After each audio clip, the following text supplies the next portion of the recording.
Pait bạ gini kulom nong dapat mo mixir dapat mo ini thọ nong kenar mixir jan mixir nong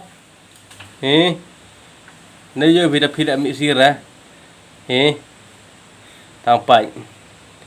ini thọ mo mỹ nong mỹ vậy thì giờ ini mỹ rồi phải không tao nói phi ilẹ̀ mỹ xì khăn này à ilẹ̀ mỹ xì hini hanya mỹ xì ra tăng hini mỹ xì vậy vậy phải được hè thì comment nắn ilẹ̀ mỹ xì